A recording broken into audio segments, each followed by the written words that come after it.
നമുക്കിന്ന് ചേനത്തണ്ടും ചെറുപയറും കൂടെ തോരൻ വയ്ക്കാം. അതിനായിട്ടിതാ ഞാൻ കുറച്ച് ചെറുപയർ വെള്ളത്തിലിട്ടിട്ടുണ്ടായിരുന്നു. ഇത് നമുക്ക് പെട്ടെന്ന് കറി വെക്കാൻ വേണ്ടി ഒരു കുക്കറിനകത്തിട്ട് ഞാൻ വേവിക്കാൻ പോവുകയാണ്. ഞാനൊരു കുക്കറിനകത്ത് കഴുകി വാരി ഇട്ടുകൊണ്ട് വരാം. ഇതാ ഞാനൊരു കുക്കറിനകത്ത് കഴുകി വാരി ഇട്ടിട്ടുണ്ട്. അത് വേവാൻ ആവശ്യത്തിന് വെള്ളം ഒഴിച്ചു. ഇനി ഇതിനാവശ്യത്തിനുള്ള ഉപ്പും കൂടെ ഇട്ട് നമുക്ക് അടുപ്പത്ത് വെച്ച് വേവിക്കാം. ഇതാ ഞാനത് അടുപ്പത്ത് വെച്ച് കഴിഞ്ഞു. ഈ സമയം കൊണ്ട് നമുക്ക് ചേന തണ്ട് അരിഞ്ഞെടുക്കാം. ഇതാണ് ഒരു തണ്ട് ഞാൻ എടുത്തിരിക്കുന്നത്. ഇത് അധികം മൂത്ത് പോവാത്ത തണ്ടെടുക്കണം, അതാണ് നല്ലത്. ഇങ്ങനെ മുറിച്ച് നമുക്ക് ഇട്ടിട്ട് ഇതിൻ്റെ പുറത്തെ ഇതിൻ്റെ തൊലി ഇങ്ങനെ അങ്ങോട്ട് ചീകിക്കളയണം. അങ്ങനെ കളഞ്ഞിട്ടാണ് ഞാൻ വെക്കുന്നത്. ചിലർ ഈ ഈ തൊലി കളയാതെ വയ്ക്കും. പക്ഷെ ഞാനത് എന്നും ഇതിങ്ങനെ കളഞ്ഞാണ് വയ്ക്കാറുള്ളത്. കളഞ്ഞിട്ട് ഇത് അരിഞ്ഞെടുക്കും. കണ്ടോ, ഇങ്ങനെ ഇതിൻ്റെ പുറമേ ഒരു പച്ച തൊലി ഉണ്ടല്ലോ, അത് കളയും. ചെറിയ ആൾക്കാർ കളയാതെ അരിയുന്ന കണ്ടിട്ടുണ്ട്. ഇങ്ങനെയെല്ലാം കളഞ്ഞ് നമുക്കൊന്ന് ഇങ്ങനെ തൊണ്ട് കളഞ്ഞാണ് ഞാൻ എടുത്തിരിക്കുന്നത്. ഈ തൊണ്ട് കളയാതെ വന്നാൽ ചിലപ്പോൾ ഇത് ചൊറിയാൻ സാധ്യതയുണ്ട്. അതുകൊണ്ട് ഇങ്ങനെ തൊണ്ട് കളയുന്നതാണ്, അതിൻ്റെ തൊലി കളയുന്നതാണ് നല്ലത്. ഇനി നമുക്കിത് അരിഞ്ഞെടുക്കാം.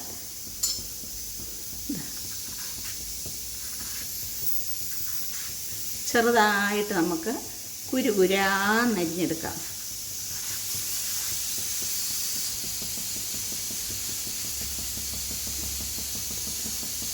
നമുക്കിത് കൂട്ടിപ്പിടിച്ച് ഇങ്ങനെ കുരുകുരാന്നരിഞ്ഞെടുക്കാം.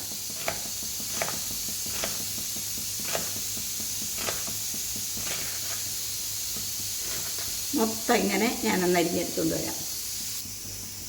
ചേന ഇതുപോലെ ചെറുതായിട്ട് കുരുകുരാന്ന് അരിഞ്ഞ് വെച്ചിട്ടുണ്ട്. ഇനി നമുക്കിത് അടുപ്പത്ത് വയ്ക്കാം. ഒരു ചട്ടി ഞാൻ അടുപ്പ് വെച്ചിട്ടുണ്ട്. ഇതിലേക്ക് നമുക്ക് കുറച്ച് എണ്ണ ഒഴിച്ചു കൊടുക്കാം.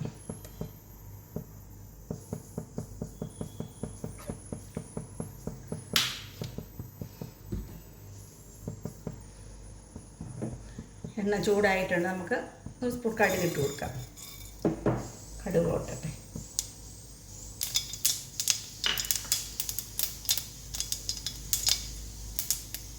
നമുക്കിതിലേക്ക് കുറച്ച് ഉഴുന്ന് കൊടുക്കാം.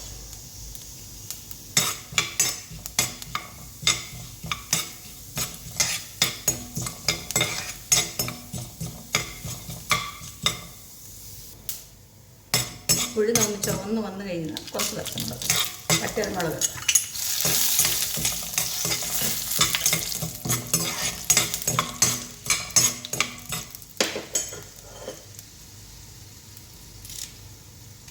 കുറച്ച് കറിവേപ്പില,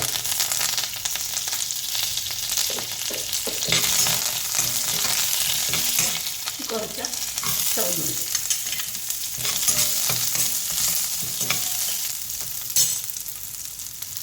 ലേശം മഞ്ഞൾപ്പൊടി,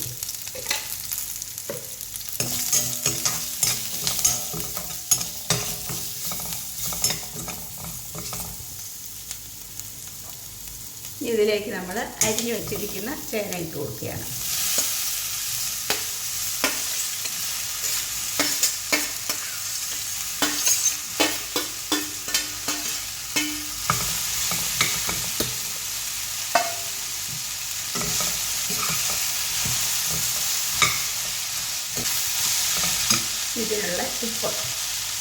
ഇതിനാവശ്യത്തിനുള്ള ഉപ്പ്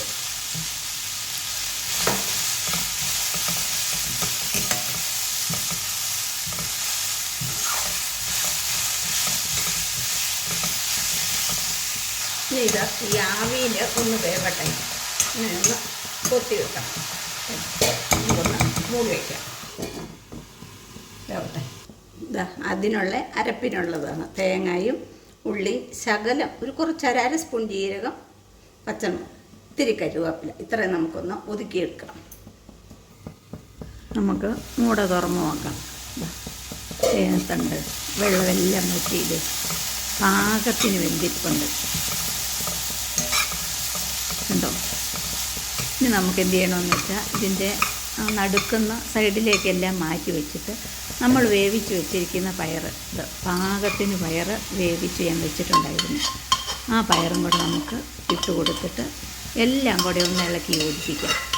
പയറും ചേനത്തണ്ടും എല്ലാം കൂടെ ഒന്ന് ഇളക്കി യോജിപ്പിക്കാം. നമുക്ക് പണ്ടൊക്കെ പഴയ കാലത്ത് ചേന പറിക്കുന്ന സമയത്ത് എല്ലാവരും ചേനത്തണ്ട് പയറിട്ടും പയറിടാതെയും എല്ലാം കറി വെച്ച് നമ്മൾ ഒത്തിരിയും കൂട്ടിയിട്ടുള്ളതാണ്.